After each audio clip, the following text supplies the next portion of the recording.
Teachers are phenomenal. It is from this premise, therefore, that I believe William Arthur Ward stated the fact that there are 4 types of teachers. He said the first phenomenal type is a great teacher, and a great teacher inspires learners to learn on their own, to study and to discover and research on their own. A superior teacher that is also phenomenal demonstrates content. A good phenomenal teacher explains content. A mediocre teacher that is also phenomenal tells and gives direction. So I want to commend everyone that is in the teaching fraternity to say we are doing a very great job. And thank you so much for educating and teaching the nation. Sanibonani balingani mabungu na machichi. Igama lami ngingu Spooky N. Siyaqhubeka nombhalo obuciko obhalwe nguJC Buthelezi obizwa ngokuthiwa Impi yabomdabu isethunjini. Sigcine sibheka umehluko wesithathu phakathi kwemibhalo yobuciko. Sathi lo mehluko umayelana nesakhiwo. Ake sibhekeni-ke manje ukuthi siyini isakhiwo senovel kumbe somdlalo, kodwa-ke sigxile ekutheni lapha senza inovel. Ngolimi nje olulula ongeke walusebenzisa uma usubhala phansi, noma-ke ngesitayela esilula ongeke wasisebenzisa uma usuphendula umbuzo. Singathi isakhiwo yindaba kusukela ekuqaleni iye phakathi nendawo ize ifike ekugcineni. Sisho ngani? Sisho ngoba uma sithi siyindaba kusukela ekuqaleni, phela lapho sikhuluma ngesethulo. Uma sithi leyo ndaba iyafika ibe phakathi nendawo, lapho sikhuluma ngomzimba. Bese sithi leyo ndaba leyo izofika ekugcineni lapho sikhuluma ngesiphetho. Balingani bam nani bafundi, ngingeke-ke ngaqalisa kusukela ekuqaleni. Angisho manje sifunda isahluko sesithupha. Angeke-ke ngiqale ekuqaleni, kodwa nanoma kunjalo ngicela ukuchaza, ngicubungule, ngihlaziye. Uma ngabe sikhuluma ngesethulo, sithi isethulo sinesisusa sodweshu, isizinda kanye nomlingiswa osemqoka. Sichaza ukuthi isethulo sethula lokho. Kodwa-ke ngizokhuluma ngako namhlanje isisusa sodweshu. Isisusa sodweshu yinkinga yokuqala sishilo uma senza ivideo ethinta isakhiwana kuwo wona lo mbhalo wobuciko. Kodwa-ke yinkinga enjani leyo? Yinkinga eqondene nomlingiswa omkhulu osemqoka ovelele ngqo. Uma sikhuluma ngomzimba, sikhuluma ngokubhebhetheka kodweshu, sikhuluma ngesixakaxaka, kunganovuthondaba, kungenzeka lungabi bikho lube sesiphethweni. Sikhuluma ngani uma sikhuluma ngokubhebhetheka kodweshu? Sikhuluma ngenkinga yesibili. Le nkinga ibhekene nomlingiswa osemqoka ovelele omkhulu ngqo. Uma sesiphakathi nendawo nomzimba, angithi vele umzimba vele yimaphakathi lencwadi, sithola isixakaxaka. Siyini isixakaxaka? Siyasazi kunini sisichaza, sithe inkinga ziyalakanyana, ziqhamuka emuva, ziqhamuka phambili, ziqhamuka nxazonke. Kodwa-ke manje okubalulekile ukuthi lezi nkinga azibhekene ngqo nomlingiswa osemqoka omkhulu ovelele kuphela. Nabanye abalingiswa bayathinteka, nabo bayavezwa banezabo izinkinga. Yingakho nje lesi sahluko sesithupha siyasithinta isixakaxaka. Kodwa-ke sibona ugogo uMaxakushe kunguyena ovezwe wanenkinga. Lokho akusho ukuthi ubafana ubengenazo inkinga. Ubezoba nazo phela ingane zakhe mase zingasafuni ukuthandaza vele, noma uyazi noma akazi ukuthi ingane zakhe azisafuni ukuthandaza. Lokho kuyinkinga, kusho ukuthi phela seziphumile endleleni. Abanye bathi-ke ngolimi lwasemgwaqweni seziphumile esiporweni. Khumbula-ke thisha, khumbula mfundi ukuthi uma ngabe sesikhuluma ngalezo zigameko, lezo zigigaba, lezo zenzeko ezithinta noma ezethula noma ezibonisa isixakaxaka, kufanele sizibeke ngononina.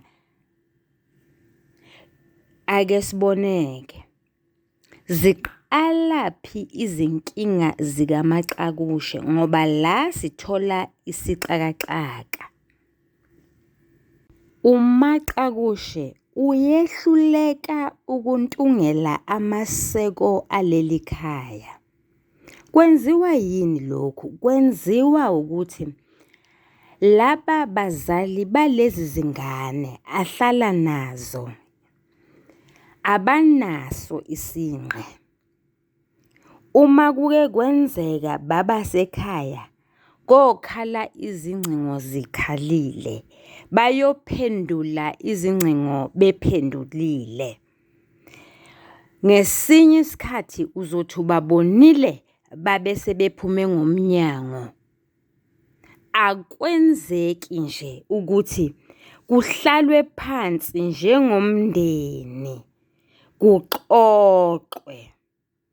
Athi umbhali zazimbalwa izintambama nekusihlwa noma ubusuku lapho abakwaNgubane babehlangana khona njengomndeni. Lokho kutholakala ekhasini lama-84 ku-page 84 ngolimi lwasemzini. Okwesibili, uMaxakushe unenkinga yokuthi izingane azisafuni ukuthandaza. Uma ngabe kufanele zithandaze nje izingane zivele zilale nje. Athe qeda ugogo athola ukuthi iy'ngane seziyahona. Iy'ngane zagcina zingasezi kwasemkhulekweni lapho. Zithi zona zithandaza ngesonto. Yebo, angisho kanjalo. Zithandaza ngesonto kuphela uma ziye esontweni. Ugogo uphinda axawe ukuthi uma ngabe kuyiwa esontweni, ubafana okungiyena inhloko yekhaya, usokhaya, ukhipha imoto yakhe ahambe ngayo, ashiye unkosikazi nezingane. Nonkosikazi naye athathe iy'ngane zakhe ahambe nazo. Ugogo kuyamxaka lokho. Phela uma umbhali esebenzise isu lokuchaza wakhetha igama elithi kuyamxaka, kwalokho kuveza ukuthi kuyinkinga kugogo lokho. Kuyamxaka kugogo ukuthi kungani bangahambi ngemoto eyodwa.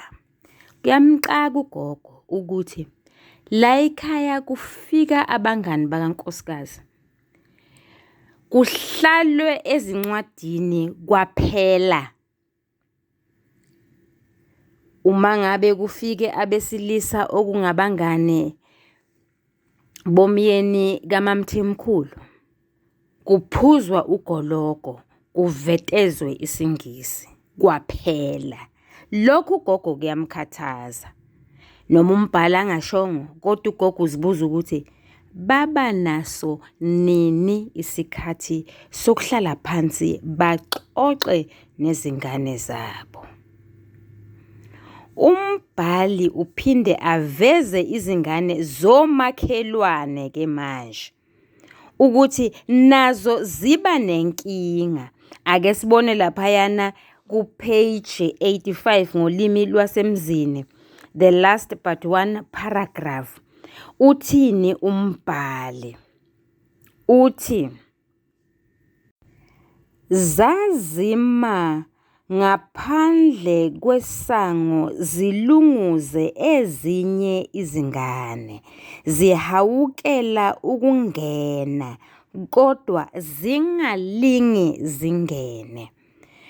Leli gama elithi zazihawukela yilona elisitshelayo ukuthi Nkosi yami bezinenkinga nalezo ngane lezo, zime ngaphandle zibukele ukuthi hawu maye nathi siyafuna ukungena lapha. Akasho kanjalo umbhali, kodwa-ke sesiyacabangela ukuthi zazisho kanjalo ngenhliziyo ukuthi nathi siyafuna ukungena la, singeke salubhada, singeke sangena, ngoba ugogo uvele asixoshe athi eyi wezingane, yiyane emakini, akuyona indawo yokudlala nina lena.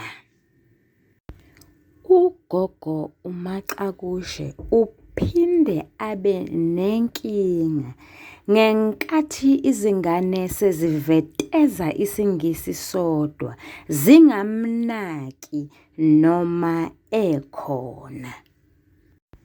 Ngizokuma kancane-ke ukuhlaziya ngechaze, ngoba yilapho la siphelele khona ngenkathi sifunda kuvidiyo yokuqala. Khumbula-ke mfundi ukuthi uma ngabe uphendula umbuzo, ungaxoxi indaba, phendula umbuzo.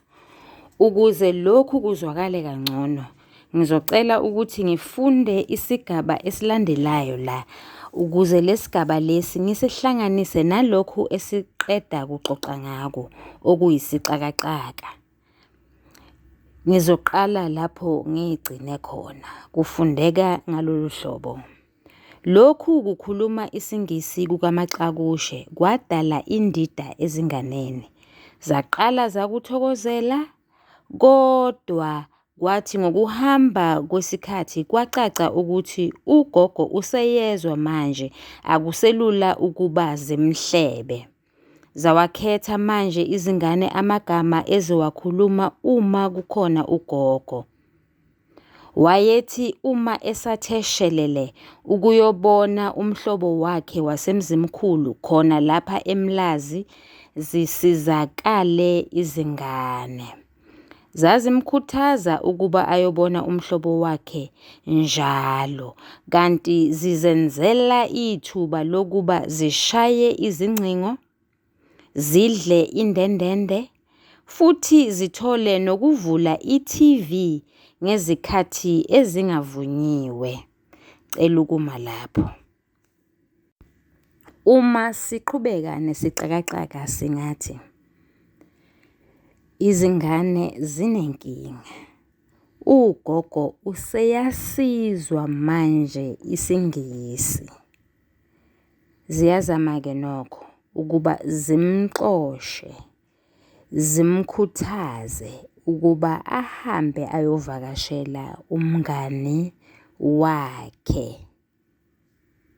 wasemzimkhulu khona lapha eMlazi. Sime lapho, singaqhubeki ngoba uma sesizofaka nezinye izinto ukuthi zaqala-ke manje zakuthakasela ukukhuluma kukagogo uMaxakushe isiNgisi, zagcina-ke sesibhala-ke manje isimo senhlalo. Sesiphendula ngathi besizophendula umbuzo othinta umoya. La sivele sicacise okuyinkinga, sichaze okuyinkinga kulowo mlingiswa lowo ngokwencwadi. Siyabonga. Ukhona-ke omunye umehluko phakathi kwemibhalo yobuciko yomithathu. Lowo mehluko lowo ugqanyiswa ngumbuzo noma uphawu lokuhlaziya noma inkomba ebizwa ngokuthiwa iyingwijikhwebu. Ingwijikhwebu enovelini nasemdlalweni ikhona, kodwa-ke akulula ukuthi sibone ingwijikhwebu enkondlweni. Nanoma ikhona ingwijikhwebu enovelini nasemdlalweni, kodwa ivela ezindaweni ezingefani. Emdlalweni, ingwijikhwebu ivela esiphethweni somdlalo, kanti enovelini ingwijikhwebu ingase kuqaleni, sisho phela esingenisweni, ingamaphakathi nendawo nencwadi, sisho umzimba, ingase kugcineni kwencwadi. Ingwijikhwebu isigameko ebesingasilindele. Ngizoqhubeka nokufunda ngiqale lapho ngigcine khona. Uma ngabe ikhona ingwijikhwebu noma isigameko ebesingasilindele kulesi sahluko sesithupha, nakhona ngizophawula ngayo leyo ngwijikhwebu noma ngaso leso sigameko. Sengiyafunda-ke. Ngolunye lwalezi nsuku zokuvakasha kukaMaxakushe, kwezwakala u-euthanasia ethi meli esho ecevuza ngaso isiNgisi. Angiboni ukuthi ngizophumelela ukumelwa yiphoyisa ngulo mantshingelane. Kungathi ugogo usezenza ubhilikadiya kaMaqhuzu wakwaNgubane esikhundleni sokuba ngumzanyane. Thina sesikhulile, asisadingi mzanyane, asiwona amasotsha futhi, asidingi ukhomandanti. Wena umnaka ngani uma-X? Kubuza uMelody enyathela izicathulo ngemuva ezikhumula engazisombululile izintambo. Wayengakuvumi neze uMaxakushe ukuba izingane zikhumule izicathulo zingazithukululanga izintambo. Wayethi lokhu kungukumosa izicathulo. Ngasese lezi zingane zazithi usengaze akhulumele izicathulo ugogo kungathi lezi zicathulo zithengwa nguye. Zazazi izingane ukuthi ugogo Maxakushe ubheka nensipho, athukuthele athethe uma ithambile kukhombisa ukuthi kade ihleli emanzini. Uma ingane ike yaphaka ukudla, wayethi mayikuqede, engazivumeli izingane ukuthi zishiye ukudla bese kuchithwa. futhi ugogo wayethi kuhle izingane zidle noma yini into ebekwa phambi kwazo, zingalokhu zikhetha ukudla. Ubuthakathaka bukaMamthimkhulu kwakuhambisana nezingane. Wehluleka uMaxakushe ukuzigoba izingane mayelana nokudla. Ngizokuma ukufunda ngoba manje singaphakathi emagunjini okufundela siyafundiswa ngothisha bethu. Othisha bethu-ke bazoqhubeka nayo-ke manje le ncwadi noma lo mbhalo wobuciko. Ngonyaka odlule besifunda ngoba besihlezi emakhaya senziwa ubhubhane lolu olubizwa ngokuthiwa yi-COVID-19. Ake sicubungule sihlaziye sichaze. Besingakulindele ukuthi izingane zikaPopi noBafana sezifundisiwe ukuthandaza zisencane, zizojika lapho sezikhulile ziphendule indawo yokuthandazela ikamelo lokulala.